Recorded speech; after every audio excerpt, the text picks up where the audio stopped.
Hi guys, it's me again, Ling, and today I will tell you about a roof and a floor. All day long every day, Laura and Mary were busy. When the dishes were washed and the beds made, there was always plenty to do and to see and to listen to. They hunted for birds' nests in the tall grass, and when they found them, the mother birds wagged and scolded. Sometimes they touched a nest gently, and all in an instant a nest full of downiness became a nest full of white gaping beaks hungrily squawking. Then the mother bird scolded like anything, and Mary and Laura quietly went away because they did not want to worry her too much. In the tall grass they lay still as mice and watched flocks of little prairie chickens running and pecking around their anxiously clucking smooth brown mothers. They watched striped snakes rippling between the grass stems, flying so still that only their tiny flickering tongues and glittering eyes showed that they were alive. They were garter snakes and would not hurt anybody, but Laura and Mary did not touch them. Ma said snakes and would not hurt anybody, but Laura and Mary did not touch them. Ma said snakes were best left alone because some snakes would bite and it was better to be safe than sorry.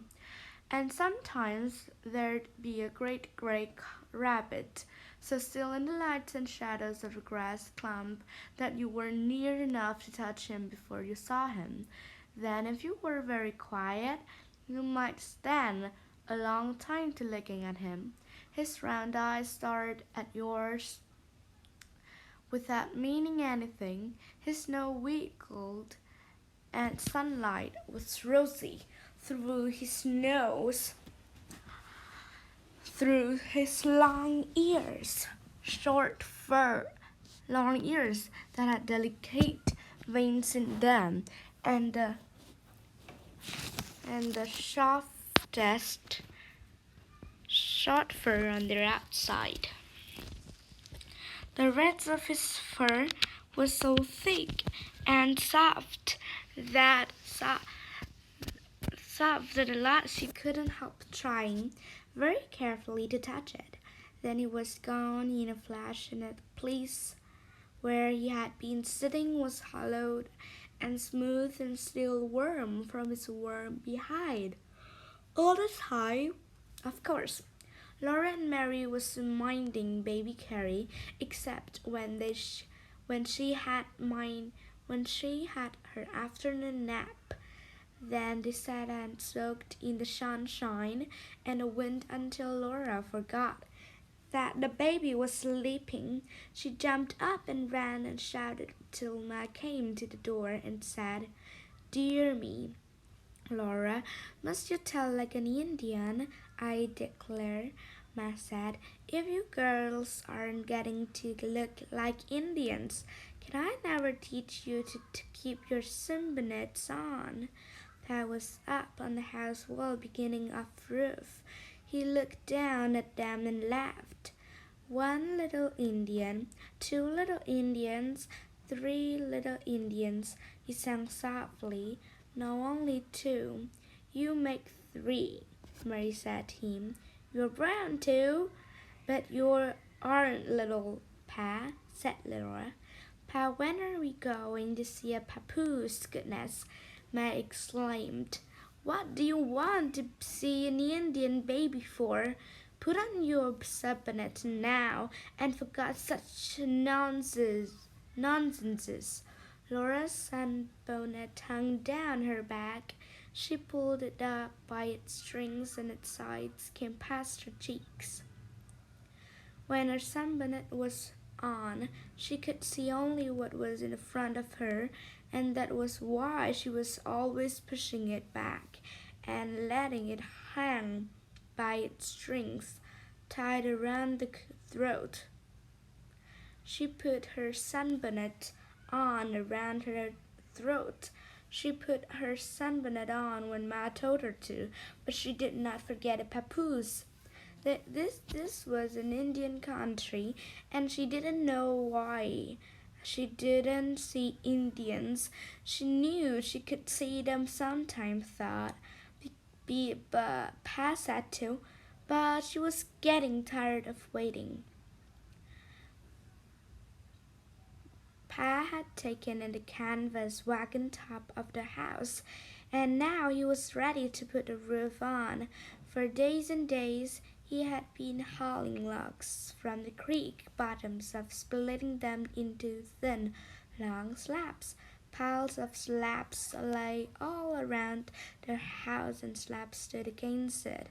"Come out of the house, Caroline," he said. "I don't want to risk anything falling on your carry." "Wait, Charles, till I put away the china shepherdess," Ma answered. In a minute she came out, with the quilt and her mending and baby Carrie. She spread the quilt on the shady grass by the stable, and sat there to do her mending and watch Carrie play. Pa reached down and pulled up a slab. He laid it across the ends of the sapling rafters. Its edge stuck out beyond the wall. Then Pa put some nails in his mouth and took his hammer out of his belt, and he began to nail the slab to the rafters. Mr. Edwards had lent him the nails. They had met in the woods, where they were both chopping down trees, and Mr. Edwards had insisted that Bob borrow nails for the roof. "That's what I call a good neighbor," Pa said, when he told Ma about it. "Yes," said Ma, "but I don't like to be beholden, not even to the best of neighbors." "Nor I," Pa replied. "I've never been beholden to any man yet, and I never will be, but neighborliness is another matter, and I'll pay him back every nail as soon as I can make the trip to Independence." Now Pa carefully took the nails one by one from his mouth, and with ringing blows of the hammer he drove them into the slab. It was much quicker than drilling holes and whittling packs and driving into the holes, but every now and then a nail sprang away from the tough oak when the hammer hit it, and if Pa was not holding it firmly, it went sailing through the air. Then Mary and Laura watched it fall, and they searched in the grass till they found it. Sometimes it was bent. Then Pa carefully pounded it straight again. It would never do to lose or waste a nail. When Pa had nailed down 2 slabs, he got up on them. He laid and nailed more slabs, all the way up to the top of the rafters. The edge of each slab lapped over the edge of the slab below it. Then he began again on the other side of the house, and he laid the roof all the way up from that side. A little crack was left between the highest slabs, so Pa made a little through to the slabs, and he nailed this straw firmly upside down over the crack. The roof was done. The house was darker than it had been, because no light came through the slabs. There was not one single crack that would let rain come in. "You have done a splendid job, Charles," Ma said, "and I'm thankful to have a good roof over my head." "You shall have furniture, too, as fine as I can make it," Pa replied. "I'll make a bedstead as soon as the floor is laid." He began again to haul logs. Day after day He hauled logs. He did not even stop hauling logs to go hunting. He took his gun on the wagon and brought back at night whatever meat he had shot from the wagon seat. When he had hauled enough logs to make a long straight down the middle, Laura liked to sit on the woodpile and watch him. First, with a mighty blow of his axe and split the butt of the log. Into the crack he slipped the thin edge of an iron wedge. Then he wrenched the axe out of the log, and he drove the wedge deeper into the crack. The top would split a little farther. All the way up the log puffed up that tough oak. He stuck with his axe into the crack. He drove blocks of wood into it and moved like iron wedge higher. Little by little he followed the crack up the log. He swung the axe high and brought it down with a great swing and a grunt from his chest. Ugh! The axe whizzed and struck. Plunk! It always stuck exactly where Pa wanted it to. At last, with a tearing, cracking sound, the whole log split. Its two halves lay on the ground, showing the trees pale insides and a darker streak up its middle.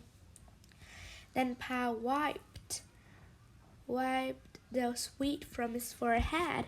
He took a fresh grip on the axe, and he tackled another log. One day the last log was split, and next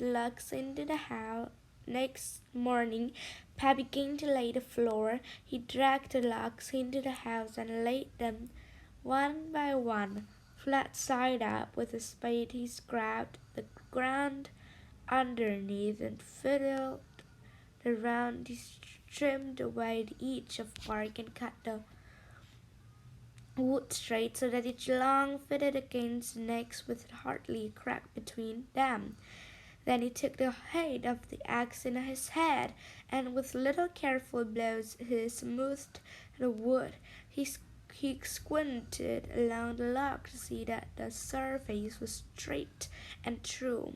He took up last little bits here and there. Finally he ran his hand over the smoothness and nodded. Not a splinter, he said. That'll be all right for a little bare feet to run over. He left that log fitted into its place and dragged another. When it came to the fireplace, he used shorter logs. He left the space of a bare earth for a hearth, so that when sparks of coals popped out of the fire, they would not burn the floor. One day the floor was done. It was smooth and firm and hard, a good floor of solid oak that would last. Pa said, forever. You can't beat a good puncheon floor, he said, and Ma said she was glad to be up of the dirt. She put a little china woman on the mantel shelf and spread a red checked cloth on the table. And there, she said, now we're living like civilized walls again. After that, Pa filled the cracks in the walls. He drove the thin strips of wood into them and plastered them well with mud, filling every chink. That's a good job, Ma said. That chinking will keep out of the wind, no matter how hard it's blow. It stopped whistling to smile at her. He slapped the last bit of mud between the logs and smoothed it and set down the bucket. At the last house was finished. I wish we had glass for the windows, Pa said. We don't need glass, Charles, said Ma. Just the same, if I do well with my hunting and trapping this winter, I'm going to get some glass in Independence next spring, said Pa, and hang the expense. Glass windows would be nice if we can't afford them, Ma said, "but we'll cross that bridge when we come to it." They were all happy that night. The fire on the hearth was pleasant, for on the high prairie even summer nights were cool. The red checked cloth was on the table. The little china woman glimmered on the mantel shelf, and the new floor was golden in the flickering firelight. Outside the night was large and full of stars. Pa sat for a long time in the doorway and played his fiddle and sang to Ma and Mary and Laura in the house and to the starry night outside. And this is the end of my reading today. Thank you for your listening and goodbye.